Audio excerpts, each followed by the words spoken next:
فاحنا اول حاجه هنبدا بيها بسم الله كده في قسم الحضانات، زي ما انا هشرحه زي ما احنا هنعمله في قلب الحضانه، حاجه اسمها الهاند واشنج، غسيل الايدي. مفيش حد بيدرس تمريض او بيشتغل تمريض الا لما يعرف غسيل الايدي. دي اول حاجه بتعملها حتى لما تدخل قسم الحضانات. اول حاجه بتعملها بعد ما تغير السكراب وحاجتك، تخش الحضانه سلام عليكم كده، قبل ما تلمس اي حاجه المفروض انك تخش تعقم. احنا في الغالب في الحضانه بنتعقم تعقيم جراحي، بس انا حبيت احط لك هنا انواع الثلاث الهاند واشنج، بحيث انك انت لما تيجي حد يسالك يقول لك الانفكشن كنترول، فاحنا عندنا ثلاث مراحل من غسيل الايدي، فانت ما تبقاش واقف ساكت وتقول ده انا بشتغل في الحضانه بالتعقيم الجراحي بس. عندنا ثلاث انواع. تمام. غسيل الايدي الروتيني اللي هو البسيط. تمام. ده اللي هو المفروض ان اول ما تدخل الحضانه المفروض تغسل ايديك. تمام. بيقول لك قبل او بعد اي تلامس، يعني هما ده انا جايبه من نص وزارة الصحة بالظبط بس لما اخلص القاء عليك هقول لك المفروض او اختصار الكلام ده كله: غير حفاض واستلاح، انك تدي دش للطفل او الكشف الاكلينيكي، او لو كنت هتدي الرضاعة للطفل بعد ما من لمسة الاسطح المختلفة. يعني انت كده كده اول ما تدخل الحضانة المفروض تغسل ايدك زي ما احنا قلنا بالغسيل البسيط. انا حاسس ان انا متأيد في الشرح طيب ماشي. غسيل الايدي البسيط، وعندنا الغسيل الايدي الصحي، وغسيل ايدي الجراحي. تمام. ايه الفرق ما بين الثلاثه؟ الثلاثه طبعا كده كده غسيل، والروتين والطريقه بتاعتها واحده، بس يختلفوا في ايه؟ يختلفوا في الماده اللي هغسل بيها ايدي والمده اللي هغسل بيها. تمام. يعني انت في الغسيل البسيط انت ممكن تغسل ايديك بس بالماء والصابون بس. في الغسيل الصحي قال لك ممكن تغسل بالماء والصابون، وبعد الماء والصابون تحط على ايدك كحول 70%. تمام، لمده 3 دقائق. تمام. طب الغسيل الايدي الجراحي انا ممكن اعمل الثلاثه. طبعا انا اول ما دخلت الحضانه غسلت ايديا بالصابون، ماء والصابون. ما جيت اتعقم غسلت ايديا بالبيتادين. انا عندي حاجتين اتنين ممكن اغسل بيهم او اعقم بيهم ايديا. ده بعد الغسيل الصحي اللي هو العادي الروتين العادي. عندك بيتادين 7.5 اللي احنا قلنا عليه، وازاي افرق ما بين البيتادين ال7.5 وال10%. 7.5 المفروض ان هو بيعمل رغوه زي الصابون في ايديا كده، وال10% اللي هو الجراحي بتاع الجروح. المفروض اول ما احط على ايدي المفروض بيجري عليها كده، ولو دعكت ايديا ببعض مش هيعمل معايا رغوه. وفي حاجة تانية اسمها جلوكونات كلوروهيدروكسين، تركيز 4%، اللي انت هتشوفه في قلب المستشفيات كلها في مصر هتلاقي 7.5%. تمام. يبقى احنا كده عرفنا ان احنا عندنا ثلاث انواع من الغسيل: غسيل بسيط، وغسيل ايدي صحي، وغسيل ايدي جراحي. انا عارف ان الثلاثة غسيل، وهيختلف ما بينهم المادة اللي هغسل بيها. عندي المادة بتتراوح من صابون سائل، كحول، واللي هو البيتادين او الكلوروهيدروكسيد. تمام. طيب انا هغسل ايديا ازاي اصلا؟ مبدئيا كده اول حاجه المفروض انك انت تشيل اي مجوهرات او دبله او خواتم او اي حاجه في ايدك، المفروض انك انت تشيلها. الاظافر بتاعتك المفروض ان هي تبقى مقصوصه، ما هياش اكبر من الصباع بتاعك، عشان ما تخزنش تحتها اي بكتيريا او مصدر للعدوى، وعشان يسهل عليك انك انت تنضفها. يبقى احنا كده هنعمل الاجراء بتاع الغسيل الايدي، ونبقى عارفين ان احنا هتختلف الماده اللي هعقم بيها فيختلف اسم المسمى بتاعها. تمام. طيب هم ليه حطوا لنا الحاجات اللي باينه قدامكم في الصوره دي؟ الشاشه ظاهره قدامكم تقريبا، اه. حطوا لنا ليه الخطوات دي بالظبط؟ هو مش حاططها لك رخامه، يعني هو حاططها بحيث ان هو الماده اللي انت هتعقم بيها تصل لكل ثنايا وكل اطراف الدراع بتاعك.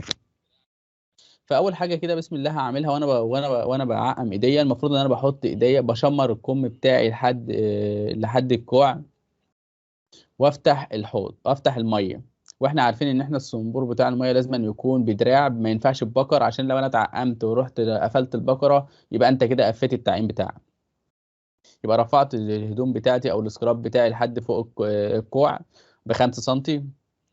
وبعد كده حطيت ماده اللي انا هعقم بيها، لا اما صابون لا اما بتادين 7.5%. بحطها على راحة بطن الايد بتاعتي. الكمية مناسبة، مش هتفرق، محدش هيحاسبك عليها، ما تقلقش من النقطة دي. وبعد كده بفرك الايد وش لوش، اللي هو بالم تو بالم. تمام، زي ما الصورة رقم 3 اللي انتوا شايفينها دي. متابعين معايا ولا الصورة باينة كده؟ باينة صح؟ فانا حطيت ايدي بالوش الوش الوش اللي هو بالم تو بالم. وبعد كده برمط الدورزال اللي هو بطن الايد لظهر الايد. وهخلي الصوابع تدخل في بعضها. مش مجرد ان انا يعني ايه، هم حاطين لي الصوره كده او حاطين لي الطريقه كده فانا احك كده وخلاص. لا، هي الصوابع لازم تبقى متداخله مع بعضيها. وانا اتاكد ان الماده اللي انا حاططها على ايديا اللي هي عامله رغوه دي خلاص غطت المكان بعناية كله. كله جه عليها الماده البتادين دي. وبعد كده بعمل وش الايد لوش الايد، واخلي الصوابع تتداخل مع بعضها. وانا فاهم انا بعمل ايه. انا بعمل كده عشان اخلي كل الاجزاء اللي ما بين صوابعي يوصل لها البتادين. وبعد كده بعمل حاجه اسمها انترلوك، اللي هم الايدين الاثنين الصوابع داخله في وش بعضها، وبحك يمين وشمال. وخد راحتك في الحك بحيث ان انت فاهم انك انت عايز توصل البتادين لكل الاطراف. الصباع الكبير طبعا احنا ما لمسناهوش لحد دلوقتي، فانت بتمسكه زي ما الصوره معاك كده، وتعمل بحركه دائريه وتتاكد ان انت غطيت الصباع كله، كل البتادين غطاه كله، ما فيش اي مشاكل. دلوقتي لسه عندك الاطراف بتاعت الصوابع بتاعتك. لو انت عندك دلوقتي الاطراف كبيره اللي هو اظافر كبيره، لما تيجي تعمل الحركه دي بتحك الاطراف في البالم بتاع الايد في وش الايد بتاعتك، يبقى كده في مشكله. مش هتعرف توصل ليها، ولو دخل البتادين مش هتعرف تنضفه كله. فلازم يبقى الضوافر بتاعتك تكون صغيره.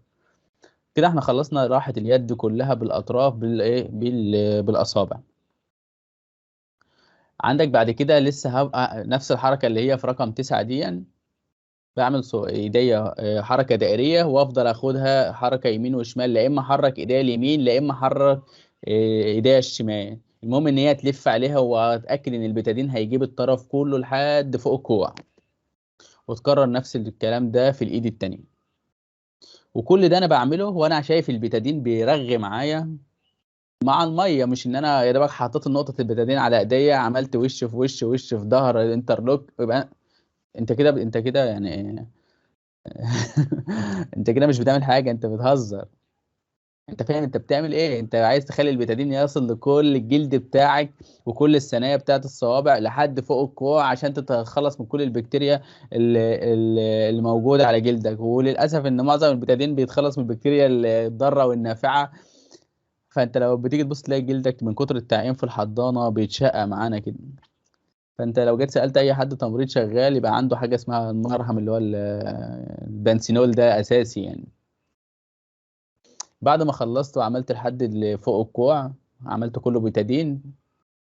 بحط بقى ايه ايديا من اول الاصابع كده لحد الكوع تحت الحنفيه.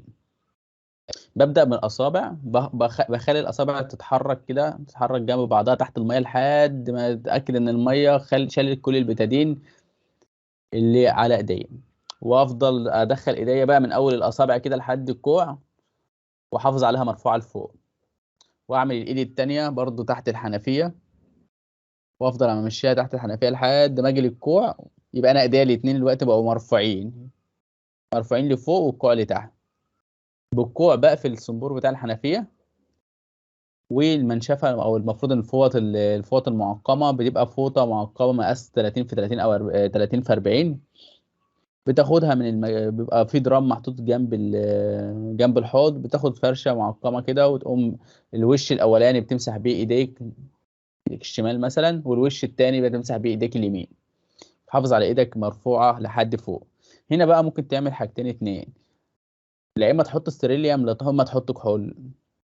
عندنا احنا انا عندي شغال بحط ستريليوم بعد ما بتعقم ونشفت ايديا كلها خالص. بحط برضو ستريليوم على ايدي، وافضل واقف 30 ثانيه كده لحد ما ايه، ما تنشف. 30 ثانيه دول اصلا اللي هو اصلا انا كنت مجهز العلاج بتاعي ومجهز مجهز الكير بتاعي.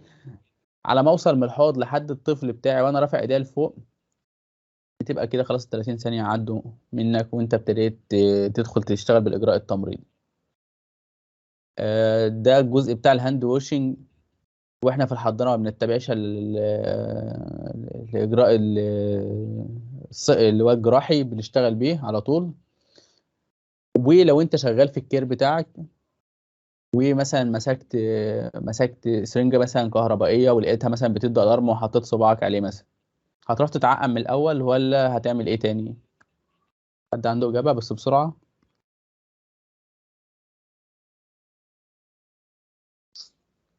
ماشي. حد عنده؟ ممكن نتعامل بالكحول. لا اما الكحول لا اما الاستريليان بيبقى محطوط قريب من الحضانة عشان تحافظ على تعقيمك طول الفترة اللي انت بتتعامل بيها مع الطفل. تمام. دي بقى كلها سرد للحاجات اللي انا قلت لك عليها بالخطوات والمدة، ومش مش هتفرق معاك دي.